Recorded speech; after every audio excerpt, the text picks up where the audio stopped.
Hey y'all, this is Sam Austin, and you're listening to my new single, Maybe. Maybe this time that parachute's gonna work.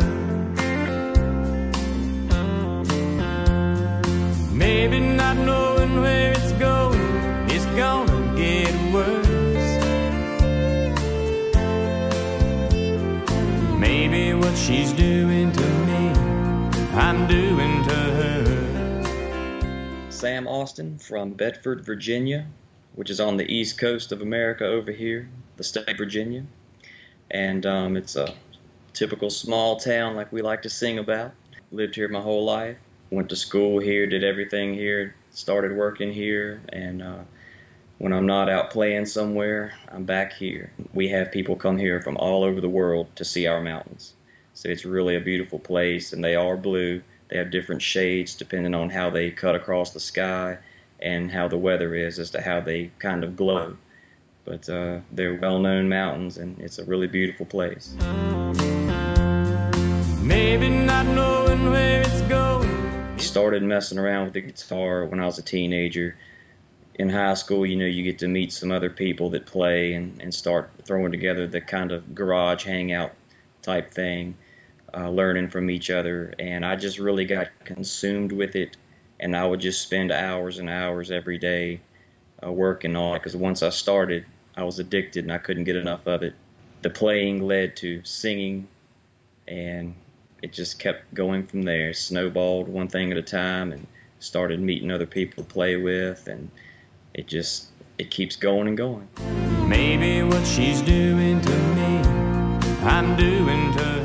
My favorite, hands down, is Gibson acoustic guitars, and there's some other great guitars out there, but Gibsons are my favorite. I have, I think, 7 or 8 now. I'm always finding one and grabbing another, but I love acoustic first and foremost.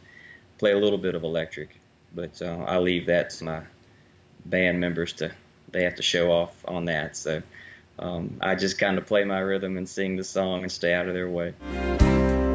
Baby's got that maybe in her eyes. I was about 19 or 20 by the time I got out in some of the bars and places. I practiced a long time before that because I wanted to be ready, of course. Of course, I had to start small, so I would just go find open mics or small clubs in the area and just sit down with my guitar and play, you know, by myself most of the time. Sometimes a friend would sit in or something like that. But just started kind of baptism like that, you know, just jump into it, see how it goes. People started to follow me and started really liking what I was doing, so I just kept on trying to get better all the time and work hard, and just kind of snowballs, and it just takes off and starts rolling, and you hang on for the ride and see where it goes. Luckily enough, a lot of these places around here have a great following on the weekends, and when you live in a small town, you know, you've got 1 or 2 venues that it's a go-to place on a Friday or Saturday night, and I was lucky enough to get to do some public places, some private places, and even start getting hired to do some private events just for, you know, birthday parties or anniversaries, weddings, you name it. Just a variety of things like that, and some of them got to be pretty big. Maybe I'm doing it right. 2007 was when I finally got a whole band put together, and it took a little while, but I got lucky. Had some mutual friends that helped make it happen, and we've been together ever since, playing shows in the Central Virginia and eastern side of the area here. We have just a basic 4-piece band. We have bass, drums, lead guitar, and of course I sing and play rhythm guitar, and also have a sound tech full-time with us. Baby's got that maybe in her eyes. I have a ton of influences, and I'm really big on knowing the history of country music, so I have always gone back and looked at where it came from. I'm a big believer you have to know where things come from to know where they're going. So all the way back to Hank Williams, Johnny Cash, Merle Haggard, Waylon Jennings, those guys, all the way up to today. There's a few that still have a pretty hardcore country sound, but I've even found a lot of influence in some of the newer guys. Country music has changed so much through the decades. It really flip-flops with its sound commercially as a whole. So you have to really do a lot of hunting to find what you want to hear sometimes. But I have a vast influence, really big Keith Whitley fan. Closest to home big name we have to boast around here is Ricky Van Shelton. And he's another one. He's probably, in my opinion, one of the greatest male singers there's ever been. He could sing the alphabet and make it sound great. 90s country to me is my favorite decade because that's what I cut my teeth on. It's what I heard as a child or as a kid growing up. And everything in the 90s was country. You didn't have any crazy different sounds going on. If you turned on country radio then, it was country music, and everybody knew what it meant and knew what it was.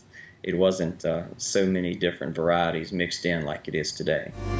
Baby, maybe tonight. If I had to choose one of my idols, it would have to be Waylon Jennings, because he was so down to earth and so raw, uncut, and real, and had so much authentic presence and sound about him. I really feel that you absorb so much of your influences, and I'm guessing that it's hard to explain really. Like there's certain things from certain singers that just kind of stick in your mind, and you think, well, when I do a vocal or something, I need to put a little bit of that into it. Or sometimes it comes out without even thinking about it because you've listened to a song done so many times, and especially if you're covering it, it will come out sounding like you're trying to imitate someone. So that can be hard to break, but it happens a lot. And I've gotten several compliments from people saying, you sounded like Tracy Lawrence here, or you did that like Johnny Cash would have done that. Or it depends on the listener too, but that does happen a lot.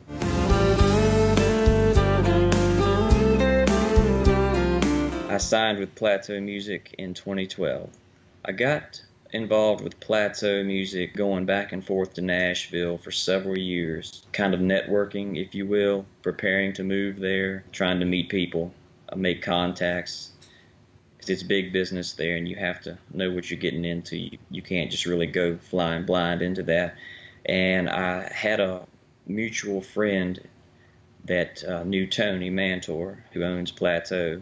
Got to talking, got a meeting arranged with him, and took my local album that I made in my home area at a small studio we have here and let him hear some of the material, told him what I was looking to do, and we just kind of had a really long, drawn-out talk, and he liked what I was doing and was interested. So the more we spent time and hung out, listened to music, we began to click. Just had a lot of similar interests. He got to work on some 90s country stuff, which is really my favorite sound, and that helped a lot too. And we decided we'd form a partnership and start working really hard, and we've been hammering away ever since.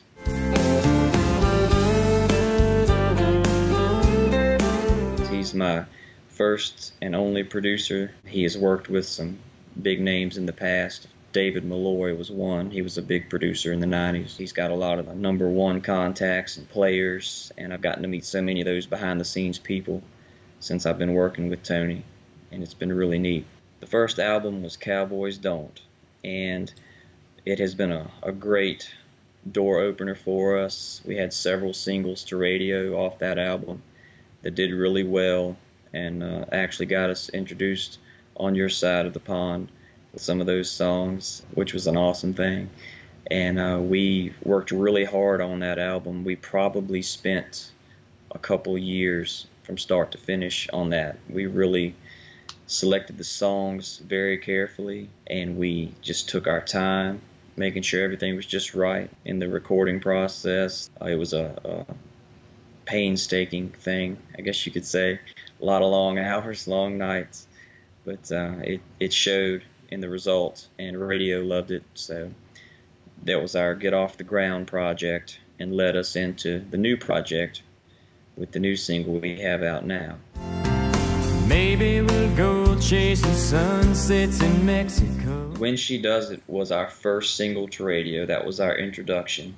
That was a couple years ago, and the highest it got was 41 on Music Row, so it just barely missed the top 40. However, the follow-up, Ain't It Good, made it into Billboard, and it stayed in Billboard 15, 16 weeks. It had a really good run in Billboard.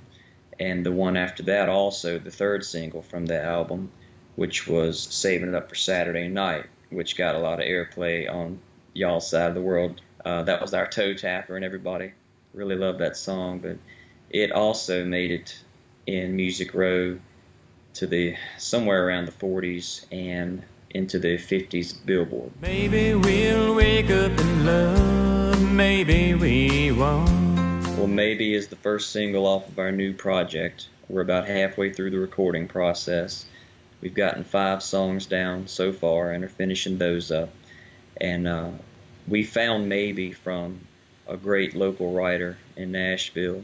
It was probably the most raw demo I have ever heard, but I could tell from the lyric content and just the vibe that it put off. It was an awesome song, great song, and it had the vibe we were looking for. Smooth 90s style country, or traditional country, neo-traditional if you will.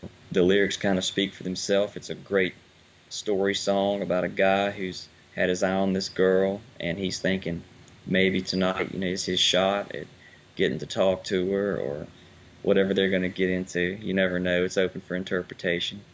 But maybe tonight, It's off to a great start. It is in the top 3 of New Music Weekly already. It is number 55 as of last week in Music Row. And it made Billboard's New and Active last week also at 65. And it's gaining momentum every week. The exposure that Maybe is getting in the UK, and everyone's loving it from the feedback we're getting. And we're hoping to maybe get to come over there, play some shows next year. I'd love to get to come hang out with you guys and play my music over there. Maybe this dance is as far as it's gonna go. What I'm looking forward to coming to the UK, I really love history, so I'm big on getting to just see a different side of the world. Just hanging out and hopefully having a beer and playing a few songs with some of you guys. I'll bring it, and I'll bring it real. Promise, guaranteed.